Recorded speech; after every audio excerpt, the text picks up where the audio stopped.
Hey everybody, it's episode 5 of Trev's Quest. Trev does his masters. Trev's gonna do something a little different this time. He's gonna read one of his essays that he wrote. This is Mr. Monkey. I used to use Mr. Monkey when, way back when I was teaching online English to kids in China for Go-Go Kid. That was a whole maybe a year ago. Anyways, I'm not doing that anymore, so Mr. Monkey is going to fly. Don't need him anymore. For this episode, I thought I'd do something a little different. I just finished doing one of these discussion assignments. It's basically we have to read some stuff, and then we need to post a discussion related to it on the Blackboard site that we use for the online studying at UWA. And then we have to comment on two different people's discussions. So they don't have to be that big. I think they're supposed to be like maybe 200, 300 words or something like that, and then some comments. But it's funny because I'm so interested in the stuff that I'm studying. I keep writing like essays when I don't have to. In the past, anytime I studied, if I wrote a somewhat lengthy essay, it would have been because I had a word count, and I would have probably wrote until I got to that word count and then found a way to end it. Now, because I'm so interested in this stuff, I'm not really paying attention to word counts. I'm writing until I feel I've said everything I want to say, because I'm finding the process of exploring the topics so interesting. So, with that being said, here goes. So, I called this this essay. So the assignment, we had to read something called Systems Theory / Therapy, which in short is basically the idea that we can't, we as a counselor, I guess, we couldn't look at any one person and not take into consideration the systems that they live in, whether that be the family system, the school system, the community they live in, all of this stuff. All of the pieces inside that system interact with each other, and they create a whole. So you need to think of the system to understand. That's the basic premise of it. So that was what our discussion was about. And as I got researching it, I decided. Okay, sorry. That was the first part. Was basically we had to give a rundown of what we read. Basically, review, like a kind of a review where we summarize it. The second half was we had to discuss how that would be important to us as potential counselors in the future. Now, I decided to look at it from the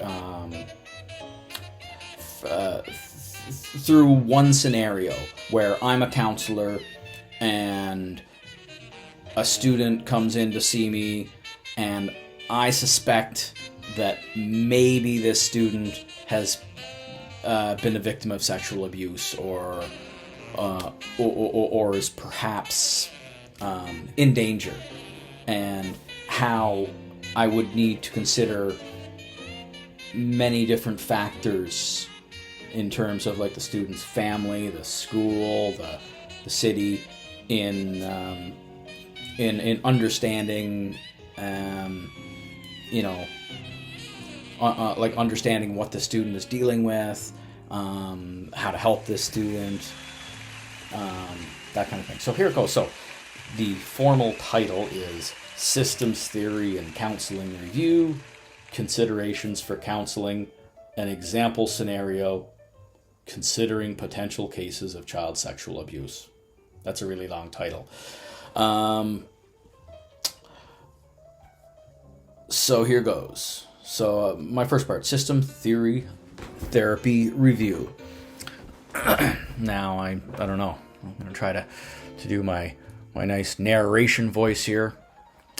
No, I'm not. I'm just going to read it. So systems theory studies the phenomenological events of both artificial and naturally occurring systems by holistically through the lenses... By holistically. See, I just realized that there's a grammar mistake. I should have looked at that closer. Sure, that by shouldn't be there. Systems holistically through the lenses of a range of disciplines as they interact with our lives. It entails viewing any phenomenon not by its parts, but globally, if one hopes to understand the true nature of it. The first wave of systems theory had its beginning in the work of biologists such as Ludwig Bertalanffy and Humberto Maturana, who advocated inspecting any person or set of people as an ecosystem within the comprising parts, all impinging on each other in different causal ways. Psychologists adopted and adapted this outlook to scrutinize patterns of behavior. Early groundwork from the psychology field was broken by the likes of Margaret Mead, Gregory Bateson, and others. And that stuff was sort of taken from a website called Good Therapy. Conceptually, by the way, I'll list all the references in the comments, so that way I don't have to say this was taken from every single time. So conceptually, the main thrust is that a set of components interface with each other, forming a whole, and can't be understood outside of the system of interrelationship. The system is characterized by inputs, outputs, and circuit-forming feedback loops, all contained within a boundary or buffer from outside forces. If one component in the system changes, the entire system will experience a ripple effect. It is therefore possible to make some educated predictions as to what types of things might happen as a result, how any perceived change that is understood in and of itself. In the arena of psychology, that is, system psychology, individuals are understood to be striving for homeostasis inside the system to which they belong. The state of equilibrium in the system cannot be achieved unless each member has his or her appetites, necessities, conduct, and expectancy accounted for. Problems within the system are caused by the system itself is falling apart in some respect, and no one individual is solely to blame. A very potent and influential application of systems theory in the field of counseling is that of family systems therapy. The contemporary influence of the paradigm of the family of origin is far-reaching. In this influential system, each emotionally interdependent member needs to be considered within the whole to understand any person within the family. If one person in the family is dysfunctional through substance abuse, violent tendencies, the use of emotional abuse, then every member of the family will be affected by that dysfunction. Likewise, for a family to be healthy, all members in the family need to be healthy and emotionally whole.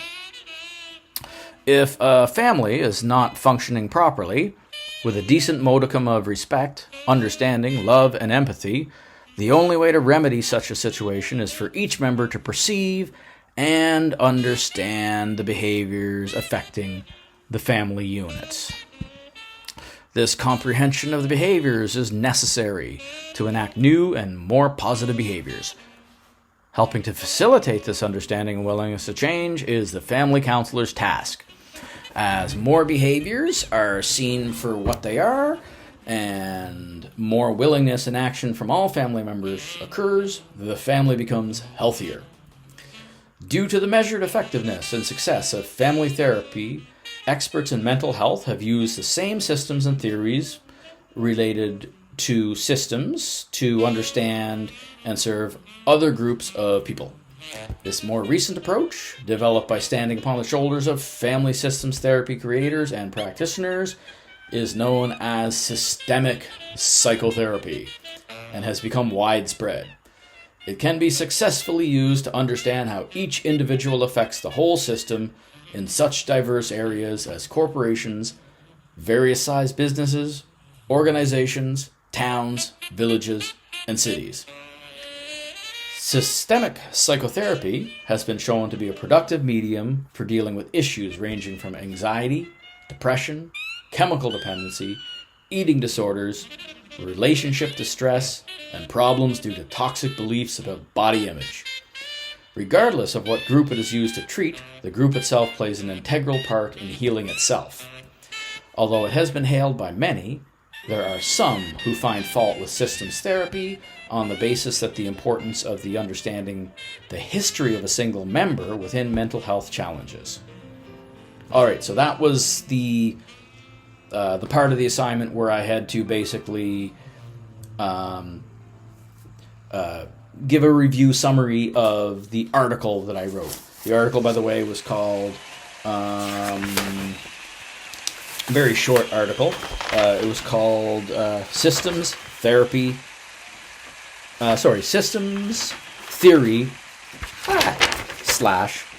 therapy. And there's no author listed. It's just from this good therapy website. From what I can see, just like looking at it, when I sort of was trying to figure out if there was an author there. Good therapy. It seems to be a place where you can go to find a therapist. I think you can search for therapists, wherever you live. I think that's what it is.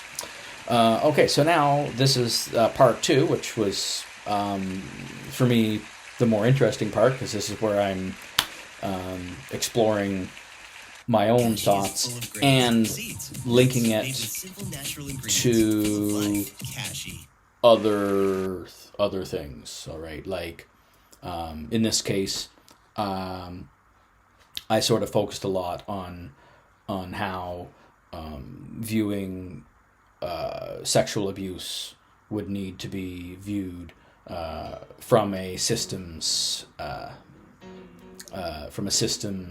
perspective. Okay, so this part's called Implications for My Future in Counseling. In learning about systems theory, I can see how it will be important for me in my future as a counselor. I will see many clients who will themselves be members of various systems which they will be affected by and which they in turn will affect. If a client has an issue with a parent, I can't focus only on the parent-child relationship outside the whole family.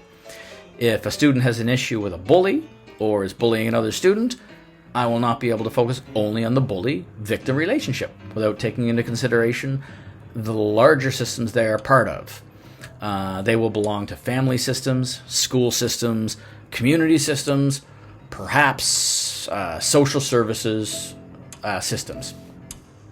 It will be crucial that I become aware of the nature of whichever systems they belong to, and to the best of my ability give them the tools and knowledge to understand the systems they are part of in case of the adolescents.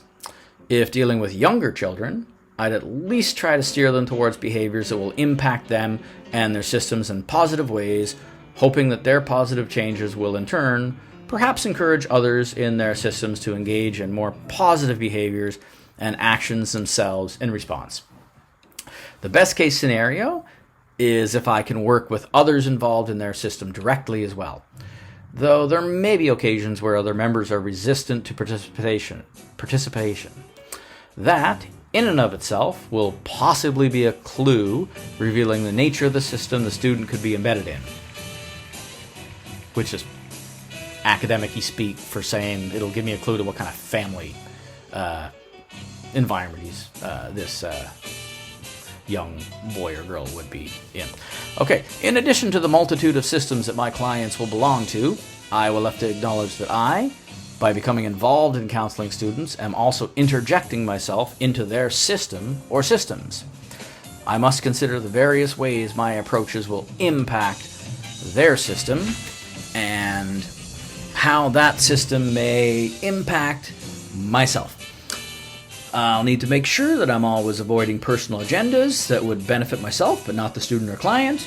I will need to have proper training in potential legal and ethical issues that a non-counselor wouldn't be aware of, so that as a novice, I would not unwittingly put my livelihood or physical and mental health at risk, or unknowingly risk those whom I serve as an authority figure. I need to consider how my work with students will be viewed by their family or other students.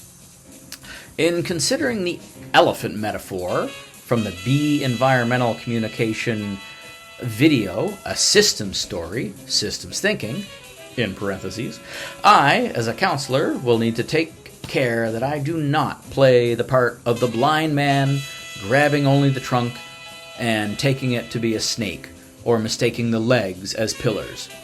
In other words, I must not focus on... Oh, I lost my place. I must... Where was I?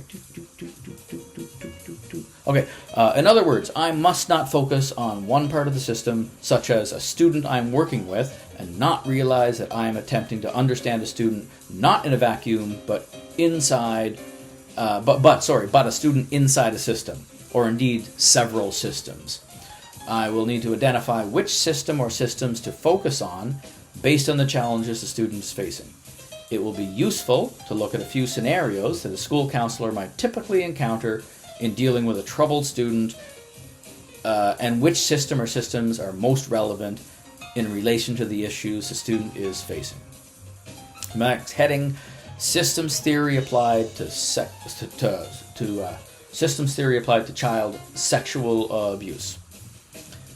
Imagine a student who you suspect might be dealing with physical, emotional, or sexual abuse due to things they have vaguely hinted at.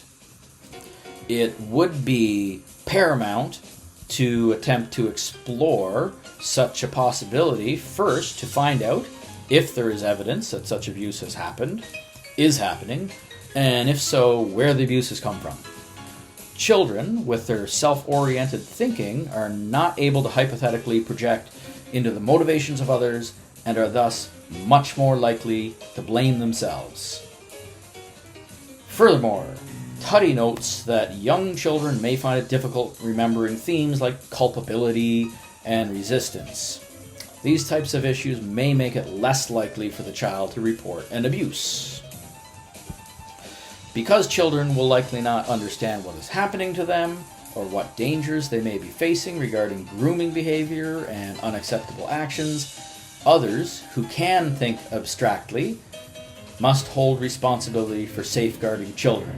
Obviously others mean adults. Teaching them about safe interactions with strangers for better prevention, as well as identifying abuse in progress and taking steps to stop it. The system that any given child lives in will impact how likely that child is to be educated. Recognizing danger, being able to physically avoid sexual predators, or being willing to ward off sexual predators by displaying dissent is influenced by the system that the child is embedded in. In some cultural settings, engaging in dissent towards adults is something children are taught is an engagement in disrespect. Cultural norms might also impact how willing the community is to discourage child sexual abuse or even recognize certain acts as cases of sexual abuse. Think of a culture in which taking child brides is a societal norm. Another potential implication regarding systems theory in relation with child sexual abuse is the socio-economic environment the child lives in. A community with a very low socioeconomic status may not have the budget and resources to hire an adequate number of specialists dealing with child victims of sexual abuse. There may not be an adequate number of child psychiatrists and psychologists in either private or public mental health facilities, hospitals, or schools. Katrakakis, Grigoriadou, and Koutsaris, sorry to these academics if I mispronounced their name, published a paper recommending the need for a mental health system based on Burton-Lanfy's General Systems Theory, GST. Different kind of GST than here in Canada, huh? The Goods and Services Tax. Okay, so GST, acknowledging the impact of family, socio-economic, cultural, racial, political, and societal systems on the healthcare system, and how that in turn affects the surrounding population. The paper was within the context of a single mental health and research center serving certain populations in Greece. It was focused on clients needing services for general mental health conditions such as autism, dyslexia, and anxiety, among other similar exceptionalities. Nevertheless, the implications would easily translate to the treatment of child victims of sexual assault. The study took into consideration the guidance of World Health Organization recommendations, evidence-based mental health treatment for children, as well as the need for treatment based on evidence. Therefore, it would naturally be applicable worldwide. They found that the total of 13 workers, which included the administrative workers, as well as the various types of mental health professionals on staff, was inadequate to handle the needs of all clients during certain times when there was too much intake of new cases. The method of system survival, implemented when overloaded with new cases, was to have other outside services, most of which are private, take up the slack.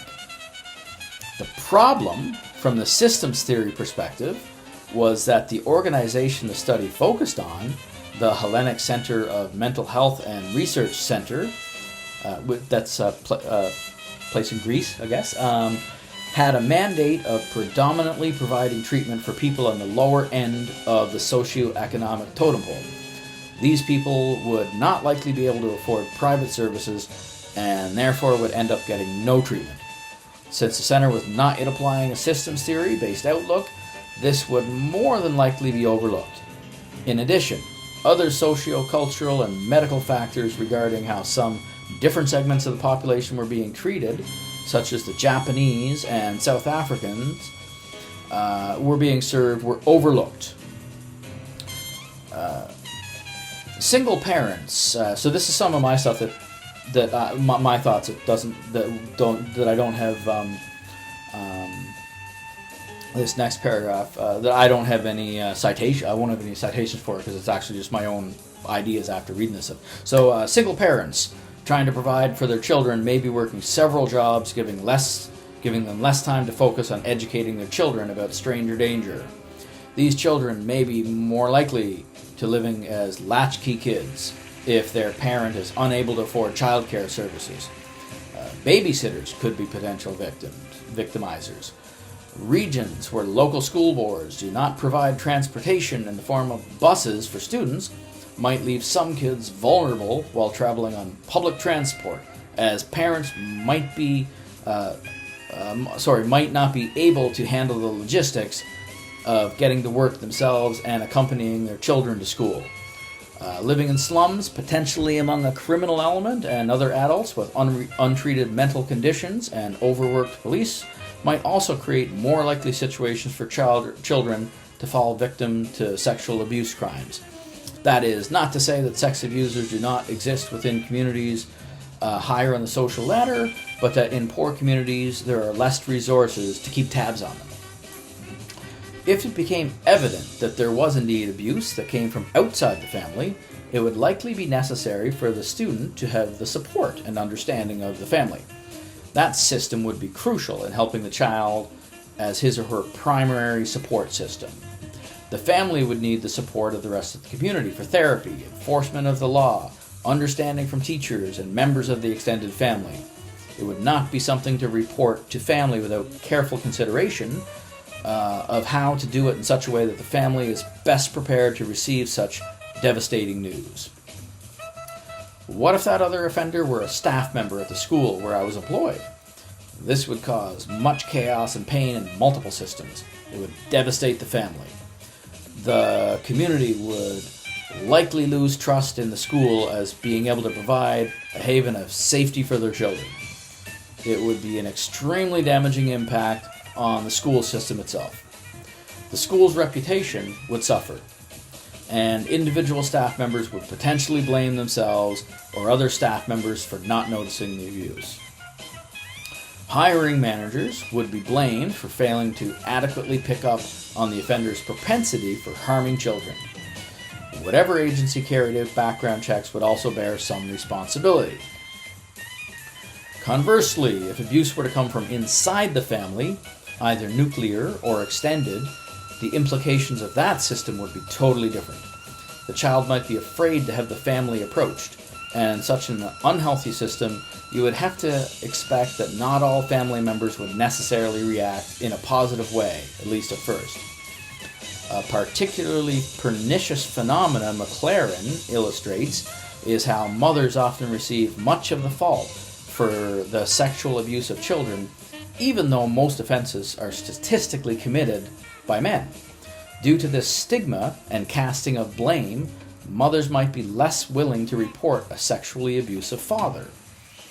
Other parts of the system would also have to be considered, such as law enforcement, and if the abuse is at the hands of a family member, social services most likely.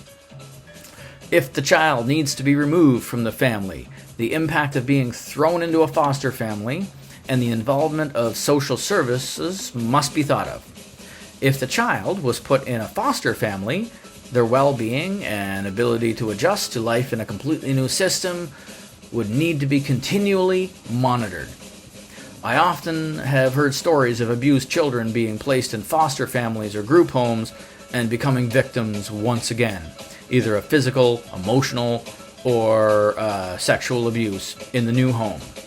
It's a sad fact that although many foster families and group homes are run with love for the children as a motivation, others are in it for the money or because it's a convenient hunting ground for the wolf in sheep's clothing. Okay, that's a bit of an assumption, but I think it's fair to say that does happen in some scenarios. The same way as you say, like, you know, most police officers are probably, you know, good people that just want to uphold the law, but there are probably a few bad apples that, you know, this is not stuff in the essay, by the way, I'm just a bit of extra commentary on it. You know, there are, you know, definitely some police officers that are attracted to that line of work because they want to be in a position of authority. They want to be able to carry a gun, and, you know, and whether they initially set out to or not, you know, abuse that authority, right?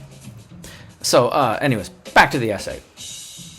In such serious cases as a school counselor, I would need to be able to recognize when I am out of my area of competence and need to refer a case out. As a non-licensed and novice counselor who has minimal specialized training in such trauma, okay, I'm predicting the future here. I'm only studying now. I'm not working as a counselor yet.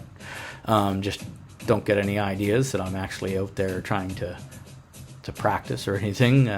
Anyways, back to the essay. Let's go back. So, as a non-licensed and novice counselor who has minimal specialized training in such trauma, I'd need to reflect on whether I am qualified to be the sole counselor working with a student. Should I allow a counselor with advanced qualifications take over? Should I keep working with a child in tandem with an advanced counselor? What would be the nature of that joint care? All these are questions that systems theory would require me to investigate and answer.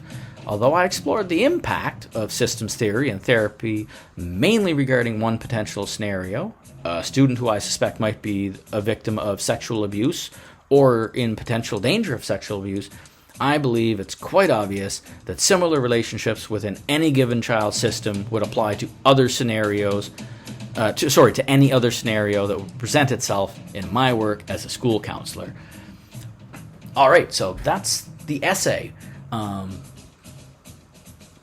I apologize if it's quite dry and academic sounding for those that are looking for a blog, but I just thought, there might be some people that are interested in actually just hearing an essay. And something before I go that I want to mention, I hadn't really thought of it when I first started this video, but I had that the monkey that what do you call it, the puppet monkey that I had that I used to use when I was teaching online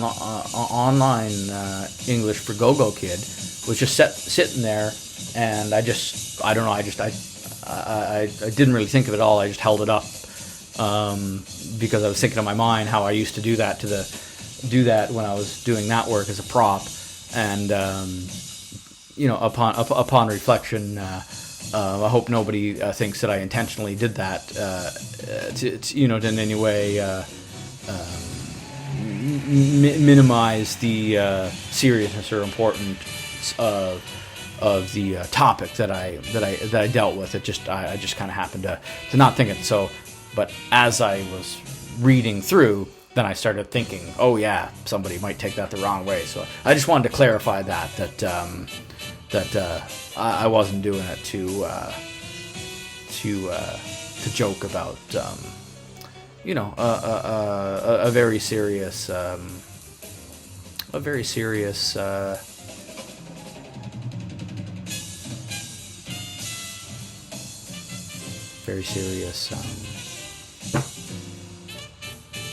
topic.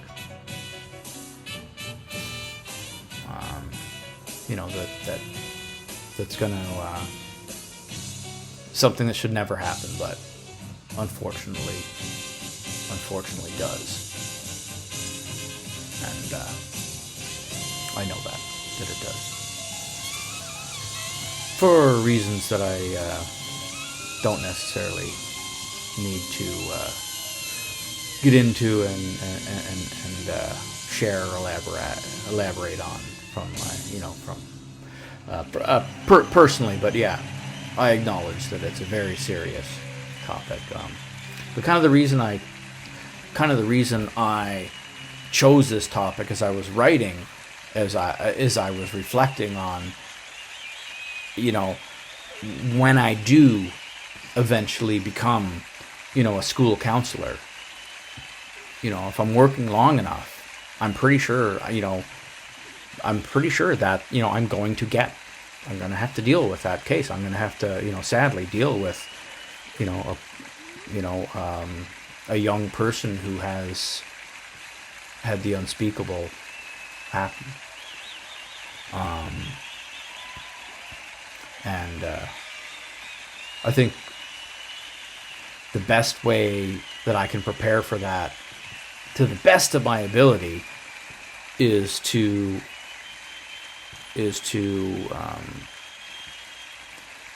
spend a lot of time, reflecting on it and learning about it, so that when it does happen, you could never, I don't think, ever be really fully prepared for that. But so that hopefully I'd be able to offer some help,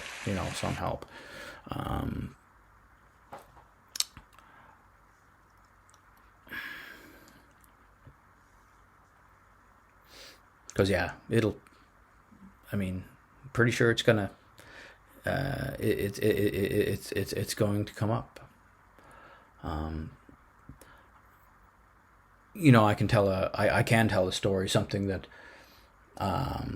I experienced as a teacher. I was teaching in a remote, fly-in community in northern Canada, and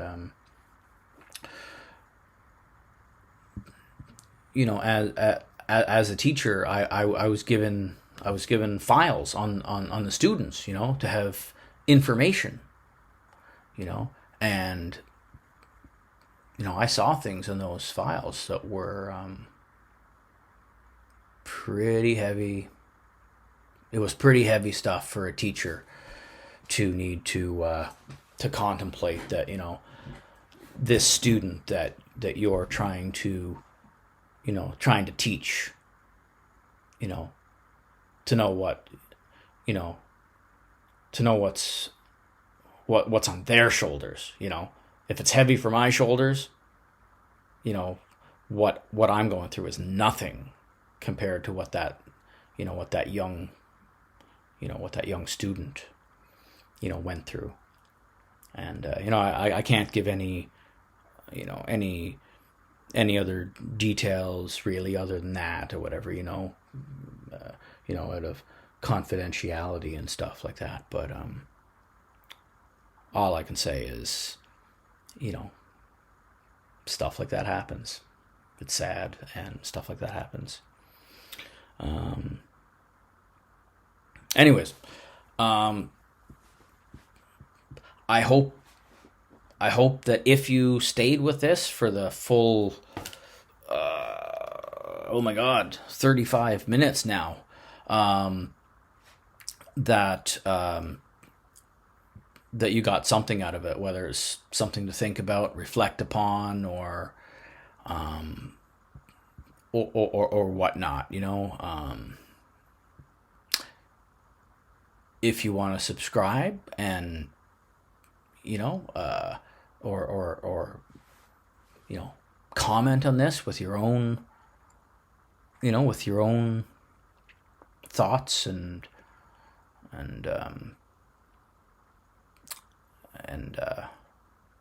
things that I didn't think of in this essay, things that you think I should be reflecting on and thinking about as somebody who's going in to the line of work of counseling once I finish studying. Other than that, I doubt I will do most of these Trevor's Quests as reading an essay, but for some reason I just thought, hey, why the hell not put one up there and just throw it out there? Because the thing with YouTube is if you watch the first 30 seconds, it's boring. You just stop watching it. I'm not going to force anybody to watch it, and I'm not going to feel offended if they don't. A lot of this stuff that I'm putting on YouTube is more for my own sake of just being able to reflect on the process and trace the process from, the beginning of my studies to the end. And, I think I'll probably keep doing some sort of YouTube channel stuff in the form of Trev's Quest after I finish studying, but it won't have the subheading of Trevor Does His Masters anymore. It'll be something different at that point. Maybe it'll have a different name. Who knows? Maybe this will be a limited series that lasts for a year and a half or something. Anyways, have a good night. It's 5:24 a.m. here in Prince Edward Island, Canada. And I should hit the sack. But I'm glad I got this assignment done and turned in on Friday night. Well, technically Saturday morning. As opposed to what I've done all the other weeks where I've been like racing to get it finished at the deadline, which would be, Sunday at 2 a.m. Again, technically Monday, but late Sunday night. I feel good about that. Okie dokie. Later.